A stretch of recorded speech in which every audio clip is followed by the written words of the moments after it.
ஒரு தேவ அதிகாரம். மத்தேயு எழுதிய நற்செய்தியிலிருந்து வாசகம். அதிகாரம் 6, இறைவசனம் 1 முதல் 34 முடிய. அறச்செயல்கள். மக்கள் பார்க்க வேண்டுமென்று அவர்கள் முன் உங்கள் அறச்செயல்களை செய்யாதீர்கள். இதை குறித்து நீங்கள் எச்சரிக்கையாயிருங்கள். இல்லையென்றால் உங்கள் விண்ணக தந்தையிடமிருந்து உங்களுக்கு கைமாறு கிடைக்காது. தர்மம் செய்தல். நீங்கள் தர்மம் செய்யும்போது உங்களை பற்றி தம்பட்டம் அடிக்காதீர்கள். வெளிவேடக்காரர் மக்கள் புகழ வேண்டுமென்று தொழுகை கூடங்களிலும் சந்துகளிலும் நின்று அவ்வாறு செய்வர். அவர்கள் தங்களுக்குரிய கைமாறு பெற்றுவிட்டார்கள் என உறுதியாக உங்களுக்கு சொல்லுகிறேன். நீங்கள் தர்மம் செய்யும்போது உங்கள் வழக்கை செய்வது இடைக்கைக்கு தெரியாதிருக்கட்டும். அப்பொழுது நீங்கள் செய்யும் தர்மம் மறைவாய் இருக்கும். மறைவாய் உள்ளதை காணும் உங்கள் தந்தையும் உங்களுக்கு கைமாறு அளிப்பார். இறைவேண்டல். நீங்கள் இறைவனிடம் வேண்டும் பொழுது வெளிவேடக்காரரைப் போல் இருக்க வேண்டாம். அவர்கள் தொழுகை கூடங்களிலும் வீதியோரங்களிலும் நின்று கொண்டு மக்கள் பார்க்க வேண்டுமென இறைவேண்டல் செய்ய விரும்புகிறார்கள். அவர்கள் தங்களுக்குரிய கைமாறு பெற்றுவிட்டார்கள் என உறுதியாக உங்களுக்கு சொல்லுகிறேன். ஆனால் நீங்கள் இறைவனிடம் வேண்டும் பொழுது உங்கள் உள்ளறைக்குள் சென்று கதவை அடைத்து கொண்டு மறைவாய் உள்ள உங்கள் தந்தையை நோக்கி வேண்டுங்கள். மறைவாய் உள்ளதை காணும் உங்கள் தந்தையும் உங்களுக்கு கைமாறு அளிப்பார். மேலும் நீங்கள் இறைவனிடம் வேண்டும் பொழுது பிற இனத்தவரைப் போல பிதற்ற வேண்டாம். மிகுதியான சொற்களை அடுக்கிக் கொண்டே போவதால் தங்கள் வேண்டுதல் கேட்கப்படும் என அவர்கள் நினைக்கிறார்கள். நீங்கள் அவர்களைப் போல் இருக்க வேண்டாம். ஏனெனில் நீங்கள் கேட்கும் முன்னரே உங்கள் தேவையை உங்கள் தந்தை அறிந்திருக்கிறார். ஆகவே நீங்கள் இவ்வாறு இறைவனிடம் வேண்டுங்கள். விண்ணுலகில் இருக்கின்ற எங்கள் தந்தையே, உமது பெயர் தூயதென போற்ற பெறுக. உமது ஆட்சி வருக. உமது திருவுளம் விண்ணுலகில் நிறைவேறுவது போல மண்ணுலகிலும் நிறைவேறுக. இன்று தேவையான உணவை எங்களுக்கு தாரும். எங்களுக்கு எதிராக குற்றம் செய்தோரை நாங்கள் மன்னிப்பது போல எங்கள் குற்றங்களையும் மன்னியும்.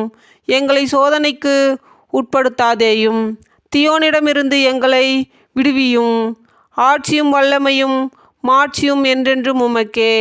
ஆமேன். மற்ற மனிதர் செய்யும் குற்றங்களை நீங்கள் மன்னிப்பீர்களானால் உங்கள் விண்ணக தந்தையும் உங்களை மன்னிப்பார். மற்ற மனிதரை நீங்கள் மன்னிக்காவிடில் உங்கள் தந்தையும் உங்கள் குற்றங்களை மன்னிக்க மாட்டார். நோன்பு இருத்தல். மேலும் நீங்கள் நோன்பு இருக்கும்போது வெளிவேடக்காரர்களைப் போல முகவாட்டமாய் இருக்க வேண்டாம். தாங்கள் நோன்பு இருப்பதை மக்கள் பார்க்க வேண்டுமென்றே அவர்கள் தங்கள் முகங்களை விகாரப்படுத்திக் கொள்கிறார்கள். அவர்கள் தங்களுக்குரிய கைமாறு பெற்றுவிட்டார்கள் என உறுதியாக உங்களுக்கு சொல்லுகிறேன். நீங்கள் நோன்பு இருக்கும்போது உங்கள் தலையில் எண்ணெய் தேய்த்து முகத்தை கழுவுங்கள். அப்பொழுது நீங்கள் நோன்பு இருப்பது மனிதருக்கு தெரியாது. மாறாக மறைவாய் இருக்கிற உங்கள் தந்தைக்கு மட்டும் தெரியும். மறைவாய் உள்ளதை காணும் உங்கள் தந்தையும் உங்களுக்கு ஏற்ற கைமாறு அளிப்பார். உண்மை செல்வம். மண்ணுலகில் உங்களுக்கென செல்வத்தை சேமித்து வைக்க வேண்டாம். இங்கே பூச்சியும் துருவும் அழித்துவிடும்.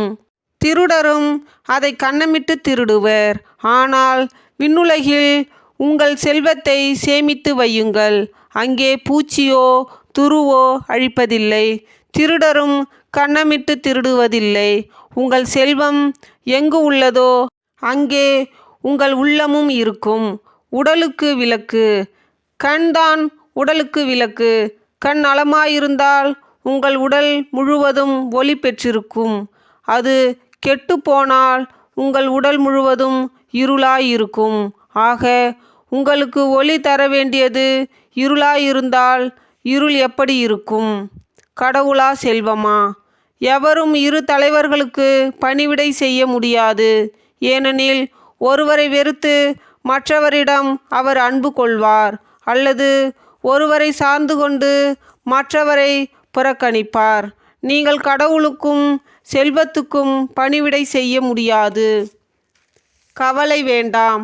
ஆகவே நான் உங்களுக்கு சொல்லுகிறேன், உயிர் வாழ எதை உண்பது, எதை குடிப்பது என்றோ, உடலுக்கு எதை உடுத்துவது என்றோ நீங்கள் கவலை கொள்ளாதீர்கள். உணவை விட உயிரும் உடையை விட உடலும் உயர்ந்தவை அல்லவா? வானத்து பறவைகளை நோக்குங்கள்.